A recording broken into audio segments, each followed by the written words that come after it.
আজকে ইউটিউবে একটা চর্চা সারা সন্ধ্যে থেকে দেখলাম, লাইভ দেখলাম। সেই লাইভে অবশ্যই সোমা ওয়ার্ল্ডের লাইভে, সেই লাইভে হঠাৎ করে আমি মানে লাইভটা আমার সামনে এসে পড়লো। আমি জানতাম না এরকম একটা লাইভ হবে।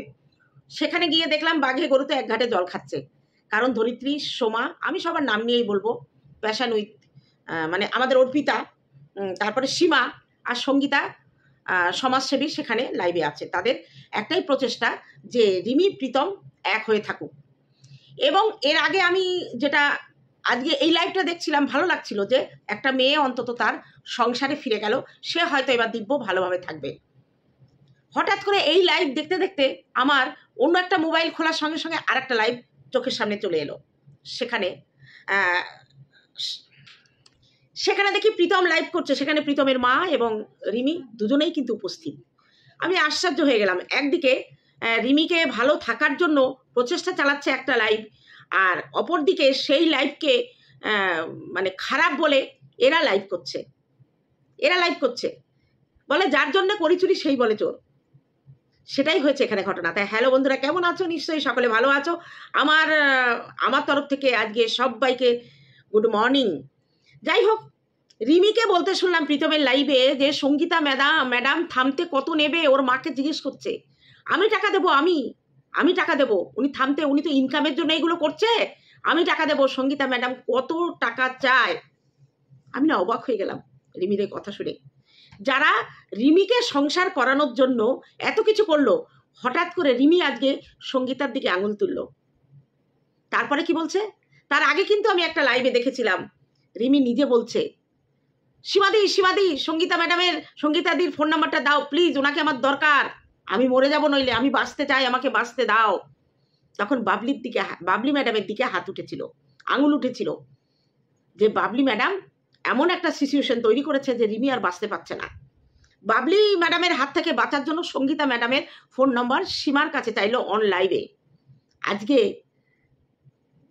সঙ্গীতা ম্যাডামের এই বাবলি কিন্তু যখন পিঙ্কি পালের দিকে কথা বলছিল, তখন কিন্তু প্রীতমই সঙ্গীতাকে নিয়ে এসেছিল ইউটিউবে। প্রীতম আর সীমার মাধ্যমে সঙ্গীতা ইউটিউবে পদার্পণ।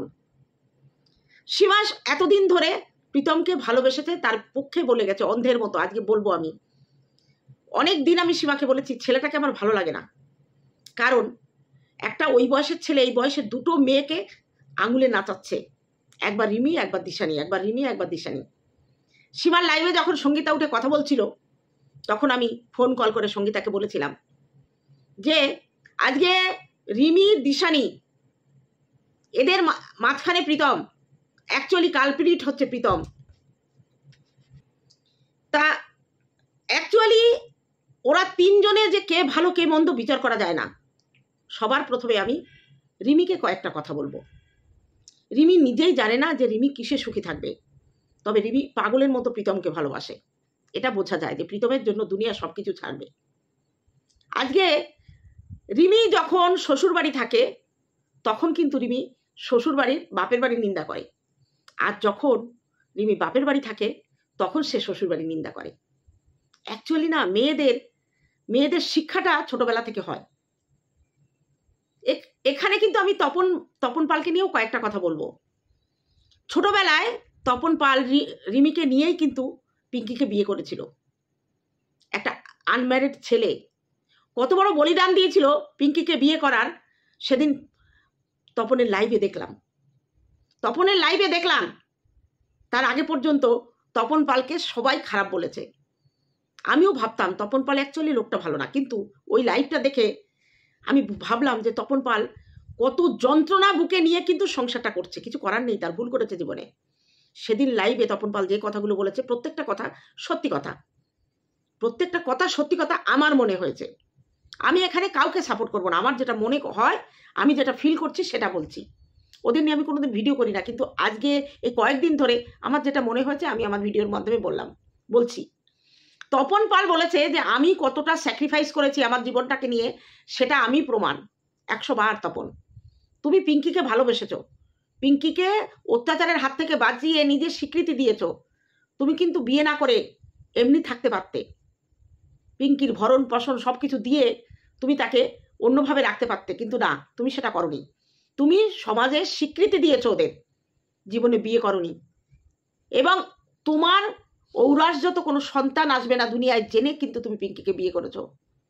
পিঙ্কিকে মানে সবার কাছে যাতে ছোট না হয়, তোমার বয়সটা বাড়িয়ে পিঙ্কির বয়সটা কমিয়ে তুমি ডকুমেন্টস তৈরি করেছো। আর রিমিকে তুমি মানুষ করেছো সেই 3 বছর বয়স থেকে। অথচ সেদিন অন লাইভে অন ক্যামেরা পিঙ্কি পাল কিন্তু বলেছে রিমি তপন এখন তোকে চায়, তোকে চায়। এবং এমনকি রিমি এর আগেও কিন্তু বলেছে আমার বাবা আমাকে খারাপ ইঙ্গিত করে টাচ করে। এটা কিন্তু অনেকবার রিমি বলেছে, অনেকবার বলেছে, এটা কিন্তু শুনেছি। আসলে এই ফ্যামিলি নিয়ে কালচার করতে গেলে না নিজে নষ্ট হয়ে যেতে হয়, কারণ নোংরাকে পরিষ্কার করতে গেলে নোংরা ঘাটতে হয়, যার জন্য আমি এর মধ্যে ঢুকি না, এর মধ্যে ঢুকি না। আজকে সেদিন আমার লাইভে বলা হয়েছিল যে দিশানির সঙ্গে প্রীতমের হচ্ছে পরকীয়া সম্পর্ক, দিশানির সঙ্গে নাকি প্রীতমের কোনো বিয়েই হয়নি সামাজিকভাবে। অথচ দিশানি একদিন লাইভে এসে বলেছিল যে রিমি যদি ডিভোর্স না দিয়ে থাকে আমিও দিইনি, কারণ রিমি একটা কাগজে লিখে গেছে যে আমি আর এর সঙ্গে সংসার করব না, যেটা আমিও লিখে গেছিলাম। তাহলে একটা ছেলের কি আইনগত দুটো বউ থাকতে পারে? প্রথম বিয়ে হয়েছিল কার সঙ্গে? সামাজিকভাবে রিমির সঙ্গে। তার আগে নাকি দিশানি এসে প্রীতমের বাড়িতে এমনিতেই থাকতো। তাহলে পরকীয়া এখানে দিশানি করছে। কিন্তু 11 মাস দিশানির কথাটাও ফেলে দেওয়া যায় না। 11 মাস তার সঙ্গে খেলা করেছে, তার সঙ্গে সম্পর্ক করেছে। দীঘা ঘুরতে গেছে, সুন্দরবনে ঘুরতে গিয়ে দেবশ্রী টুকিটাকির ক্যামেরায় দেখেছি দুজন গেছে। এরকম অনেক ইভেন্টের নাম করে তারা বাইরে গেছে, একসঙ্গে হোটেলে থেকেছে। সেগুলো কি করেছে? সেখানে কি গীতা পাঠ করতে গেছিল না ভাগবত পাঠ করতে গেছিল? তাহলে একই দিকে একটা ছেলে দুটো মেয়ের জীবন নাচাচ্ছে পুতুলের মতো। আজকে রিমি একটা কথা বলছে যে আমাদের জীবন কন্ট্রোল অন্যের হাতে। মা জননী, আজকে বলছো তুমি এই কথাটা? আজকে বলছো তোমাদের ফ্যামিলিটা, তোমাদের এই 3টে ফ্যামিলি পুরো সোশ্যাল মিডিয়ায় তোমরা তুলে দিয়েছো। তোমার মা মানে পিঙ্কি পাল কিছু হলেই সোশ্যাল করে। আমাদের এইখানে শ্বশুর বাড়ি থেকে ফেরত মেয়ে আর আসেনি, তুমি একা গেছিলে। তোমার মা এইটুকু কথাও সোশ্যাল মিডিয়া ছাড়া বলেনি। সবার আগে তোমাকে বিক্রি করেছে তোমার মা। কেন ঘরের কথা পরের কাছে বাইরে আসবে কেন? সোশ্যাল মিডিয়ায় অ্যাক্টিভিটি দেখাও, কন্ট্রোভার্সি করো, নিজের সংসারে নিজের চরিত্রগুলোকে উলঙ্গ করে দিয়ে এখন তুমি বলছো তোমাদের লাইফের কন্ট্রোলটা অন্যর হাতে। সঙ্গীতাকে কে ডেকেছিল? তুমি ডেকেছিলে, অন ক্যামেরা ডেকেছিলে, সীমাকে বলছিলে চিৎকার করে করে সীমাদি সঙ্গীতা ম্যাডামের ফোন নাম্বারটা দাও। আর আজকে তুমি বলছো সঙ্গীতা তোমাকে, সঙ্গীতার থেকে বাবলি ম্যাডাম ভালো। অ্যাকচুয়ালি তোমরা নিজেরা ভালো না, তুমি নিজে ভালো না, তুমি একটা সাইকো পেশেন্ট। কারণ তুমি একবার যে ডালে বসো ঠিক সেই ডালের আকার ধারণ করো। আজকে তুমি বলছো যে আমি আমি আমি তো আমাকে তোমরা বাঁচাতে চাইছো, আমাকে ভালোবাসো, কিন্তু আমি তো ওকে ভালোবাসি। ওকে খারাপ বললে আমি মেনে নেবো না। কেন কেন মেনে নেবা না? তুমি তোমার স্বামীর বিরুদ্ধে অন ক্যামেরা অনেক নোংরা নোংরা কথা বলেছো, শ্বশুর শাশুড়ি প্রত্যেকের বিরুদ্ধে কথা বলেছো। আজকে পাল্টি মারলে হবে না, আজকে পাল্টি মারলে হবে না। তোমরা অ্যাকচুয়ালি মানুষকে নিয়ে খেলেছো সবাই। প্রত্যেকে এক একটা চ্যানেল তোমরা দাঁড় করিয়ে নিয়েছো। তোমার মার একটা চ্যানেল, তোমার বাবার একটা চ্যানেল, তোমাদের মাসি পিসি জ্যাঠা কাকা যত গোষ্ঠী আছে সবার চ্যানেল তোমরা এই এক ফ্যামিলির কেচ্ছা নিয়ে দাঁড় করিয়ে নিয়েছো। কেন এখন তুমি বলছো তোমার লাইফটা অন্যের কন্ট্রোলে চলে গেছে? আজকে তোমার জন্য সোমা, ধরিত্রী, এপি এরা গলা ফাটিয়ে চিৎকার করেছে। সীমা তোমার বিরুদ্ধে ছিল হয়তো, কেননা সে প্রীতমকে ভালোবাসতো। আজকে সীমা অন ক্যামেরা স্বীকার করলো যে সে ভুল বুঝেছে। অ্যাকচুয়ালি প্রীতমকে সে যেভাবে ভালোবেসে তার পাশে দাঁড়িয়েছিল, অ্যাকচুয়ালি সেই ছেলে তত ভালোবাসা পাওয়ার যোগ্য নয়। আজকে তোমার জন্য তারা যতটুকু করেছে, আজকে এই বাড়িতে তুমি আসতে পেরেছো তাদের জন্য, তাদের জন্য। আজকে তুমি বলছো আমি ভেবে দেখতাম, তুমি আসতে চাওনি, তুমি বলনি অন ক্যামেরা। তুমি বলেছো তোমাকে যখন জিজ্ঞেস করা হয়েছে তুমি কি চাও, বাবলি ম্যাডামের ওখানে বলেছিলে আমি মুক্তি চাই, আর সঙ্গীতা ম্যাডামের ওখানে বলেছিলে আমি প্রীতমকে চাই, আমি সংসার করতে চাই। অথচ দেখো আজকে তুমি যাদের জন্য এই বাড়িতে ফিরে এলে, আজকে তাদের তুমি নোংরা ভাষায় তোমার স্বামী কথা বলছে। ওই লাইভে যারা ছিল তারা নাকি চরিত্রহীন, তারা নাকি অ্যাকচুয়ালি ভালো না। তা সেই ভালো মানুষগুলোকে তোমরা কেউ কেউ বেছে নিয়ে কেন নিজের করে নিয়েছিলে? কেন নিজের বাড়িতে সবাইকে ঢুকিয়ে দিলে? উত্তর আছে তোমার? আজকে ইউটিউবে নাকি ইভেন্ট করতে গিয়ে অন্য মেয়ে লাগে। মেয়ে ছাড়া প্রীতম থাকতে পারে না, তার পাশে অল্টারনেটিভ একটা অপশন থাকবেই, সে যেই হোক, সে রিমি হোক আর দিশানি হোক। আজকে দিশানির মা কিন্তু অনেক চেষ্টা করেছে প্রীতমের কাছ থেকে নিজের মেয়েকে সরিয়ে নেওয়ার। আমি দিশানির মাকে বলবো, আগে খেয়াল করেননি মেয়ে যে দিনের পর দিন ওই বাড়িতে এসে থেকেছে? তখন খেয়াল করেননি একটা আইবুড়ো মেয়ে বিয়ে হয়নি কেন অন্যের বাড়িতে গিয়ে রাত কাটাবে? এখানে ওখানে ঘুরে বেড়াচ্ছে, তখন মনে হয়নি একটা আইবুড়ো মেয়ে কি করে যায় অন্য একটা পুরুষের সঙ্গে, বিবাহিত পুরুষের সঙ্গে কি করে যায়? আর রিমি, তুমি তোমার নিজের বাবার বিরুদ্ধে যে কথাগুলো বলেছো, সেই কথাগুলো আজকে, সেদিন তপন যে কথাগুলো বলছিল যে আমি নিচে শুয়ে থাকি, মা মেয়ে রান্না করে খেয়ে ওপরে চলে যায়, রাত 2-2:30টায় এসে রান্নাঘরে লাইট জ্বালে, কারেন্টের বিল ওঠে 10,000 টাকা। এগুলো অত্যাচার, এগুলো টর্চার। আজকে তপন পাল দয়া করে তোমার মাকে বিয়ে করেছিল, তুমি মানুষ হয়েছ। আজকে তোমার মা যদি তপন পালকে বিয়ে না করতো, এত স্বাচ্ছন্দ্যে হয়তো তোমরা মানুষ হতে পারতে না, থাকতে পারতে না। আর পিঙ্কি পাল, আসলে তোমরা যে কি চাও তোমরা নিজেরাও জানো না। তোমাদের নিয়ে যারা ভিডিও করে তারা সত্যি ভুল করেছে। তোমাদের সাপোর্ট করতে গিয়ে যারা নিজেরা গালি খেয়েছে তারা ভুল করেছে, কারণ তোমরা কেউ ভালো নয়। এই তিনটে ফ্যামিলির কোনো মানুষ ভালো নয়।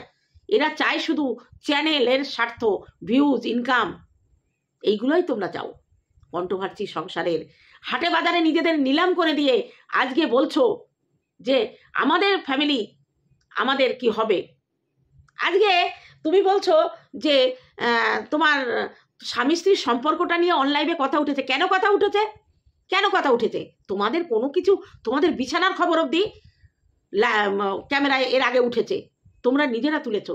আজকে ওখানে সঙ্গীতা ম্যাডাম একটা কথা বলেছে যে বাইরে এসে বলছে যে আমি এটা পছন্দ করিনি, আমাকে জোর করে চাপিয়ে দিয়েছে, আমাকে জোর করে করেছে। সেই সোর্সে সঙ্গীতা ম্যাডাম বলেছে যে ওপরে বলছে আমি পছন্দ করি না, অথচ তারা এক হচ্ছে, এই হিসেবে কথাটা বলেছিল। সোশ্যাল মিডিয়ায় তোমাদের সম্মান নেই কিছু। তোমরা দাবি করো কেন তোমাদের ছোট করছে? তোমরা তো নিজেরাই ছোট হয়েছো। ওই উলঙ্গ রাজা তোর পোশাক কথা, এটা বলতে গেলে রাগ, তাই না? রাস্তা দিয়ে উলঙ্গ রাজা যাচ্ছে, রাজাকে ভয় পায়, ভালোবাসে, কেউ কিছু বলছে না, সবাই বাহ করছে রাজার পোশাক, ভেবেছে রাজারা এই ধরনের পোশাক পরে, কেউ ভয়ে বলছে না, কেউ ভালোবেসে বলছে না। কিন্তু একটা বাচ্চা ছেলে, সে বলেছে ও রাজা তোমার পোশাক কোথায়? অপরাধ করে ফেলেছিল। তোমরা হচ্ছে তাই, তোমরা নিজেরা উলঙ্গ হবা, তোমাদের নিজেদের পারিবারিক কেচ্ছা তোমরা ছিটিয়ে দিবা ইনকাম করার জন্য, সেটা নিয়ে সবাই লুটোপুটি করে ভিউ বানাবে, কেউ একে সাপোর্ট করবে, কেউ একে সাপোর্ট করবে।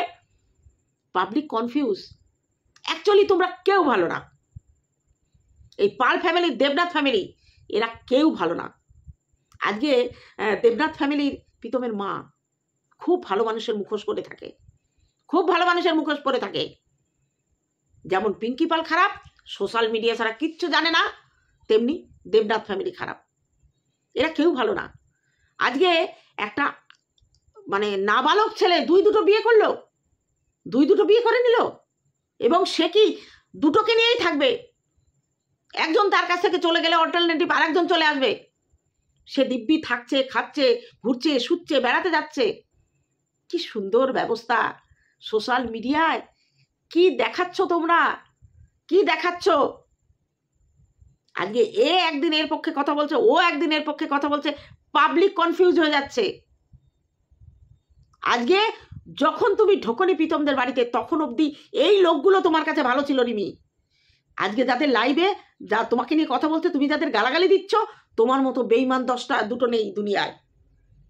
আর যারা এই প্রীতম রিমিকে নিয়ে মাতামাতি করছো, তাদের কাছে আমি বলছি, ভাই তোমাদের হাত জোর করে বলছি, তোমরা এদের ছেড়ে দাও, এরা যা খুশি করুক। Justice for Rimi. রিমি বাচ্চা মেয়ে, তাই না? রিমি আসলে কোনো রকম শিক্ষাই পায়নি ছোটবেলা থেকে। শাসন কি জিনিস রিমি জানে না। সংসার করতে গেলে কিছু নিয়ম মেনে চলতে হয় মেয়েদের, ছেলেদেরও মানতে হয়, মেয়েদেরও মানতে হয়। কোনো শিক্ষা, সংসার কিভাবে করতে হয় সেটা তো রিমি কোনোদিন সেই শিক্ষা পায়নি, কারণ তার মায়েরই সেই শিক্ষা নেই, তার মায়েরই সেই শিক্ষা নেই। তার মা শুধু জানে মেয়েকে বিক্রি করে কতটা টাকা ইনকাম করা যায়। আজকে রিমি সবার সামনে বলছে এর থেকে বাবলি ম্যাডাম ভালো। বাহ বাহ বাহ বাহ, রিমি সত্যি তুমি বহুরূপীকে হার মানিয়ে দাও, বহুরূপীকে হার মানিয়ে দাও। আজকে তুমি কি বলছো, বাবলি ম্যাডাম আমার ফিলটা বুঝেছিল, আমার কষ্ট বুঝেছিল, যে আমি যদি তার সন্তান হতাম কত কষ্ট পেত, আমার জন্য সে কেঁদেছে। অথচ ওই বাবলি ম্যাডামের তুমি বলেছো যে আমার চাই সঙ্গীতাদিকে, সঙ্গীতা ম্যাডামকে চাই। বাবলি ম্যাডামকে তখন তুমি ছোট করেছো, তুমি তোমার মা, সে নাকি অনেক টাকা তোমার কাছ থেকে খেয়েছিল, টাকা নিচ্ছিল, আর সঙ্গীতা তো বিনা পয়সায় সব কিছু করেছে, সব কিছু করেছে। আজকে সীমা যে তোমাকে পছন্দ করতো না, সেও প্রীতমের বিপক্ষে গিয়ে তোমাকে সংসার করানোর জন্য সে সঙ্গীতার সঙ্গে হাত মিলিয়েছে। কি স্বার্থ আছে এখানে সীমার? কি স্বার্থ আছে ধরিত্রীর? কি স্বার্থ আছে সোমার? কি স্বার্থ আছে অর্পিতার? হ্যাঁ, তোমরা বলতে পারো তোমাদের নিয়ে কন্টেন্ট করেছে, কন্ট্রোভার্সি ক্রিয়েটার আমরা, কন্টেন্ট তো করবোই। তোমরা নিজেরা তোমাদের সংসারের কেচ্ছা কাহিনী সব কিছু তুলে ধরবা সর্বসমক্ষে, সেটা নিয়ে কন্টেন্ট করবে না? করবে না কন্টেন্ট, তাই না? আজকে তোমার মা সর্বসমক্ষে বলছে তপন নাকি তোমাকে চায়, এখন আর আমাকে ভালো লাগছে না। পিঙ্কি পাল এই কথাটা কি করে বলল? আর যদি তাই হয়েও থাকে, তপন যদি এই কাজটা করেও থাকে, তার জন্য দায়ী তোমার মা। কারণ প্রাপ্তবয়স্ক তপন, পিঙ্কি কিন্তু তার কাছে অনেক অনেক পুরনো।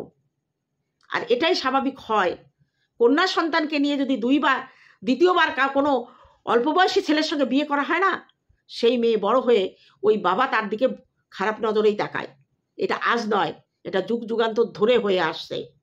আর মেয়েরা না সব থেকে নির্যাতিত হয় তার আত্মীয়র কাছ থেকে, যেটা মুখ ফুটে কাউকে বলতেও পারে না, সইতেও পারে না। অবশ্য জানি না এই কথাটা মিথ্যে কিনা, কিন্তু রিমি কিন্তু বারবার বলেছে যে তপন কিন্তু তার দিকে ব্যাড টাচ করে তার সঙ্গে। অথচ তপন সেদিন লাইভে যে কথাগুলো বলল সেগুলোও কিন্তু একবারে ফেলে দেওয়া যায় না। সে নাকি খেতে চাইলে, পিঙ্কি নাকি বলে আমি পারবো না খেতে, আমি রুটি বানাতে। কেন কেন পারবে না? তোমাকে একটা লাইফ দিয়েছে সে, তার ন্যায় অন্যায় যাই থাকুক তার খাবারটা তুমি করে দেবে না? তুমি তার স্ত্রী, গলা বাজিয়ে বলেছিলে না যে কেউ আসুক পিঙ্কি তপনের সম্পর্ক কেউ ভাঙতে পারবে না? নাকি সবটাই নাটক, মেয়েকে বাড়ি থেকে তাড়ানোর জন্য, মেয়েকে শ্বশুরবাড়ি তুলে দেওয়ার জন্য?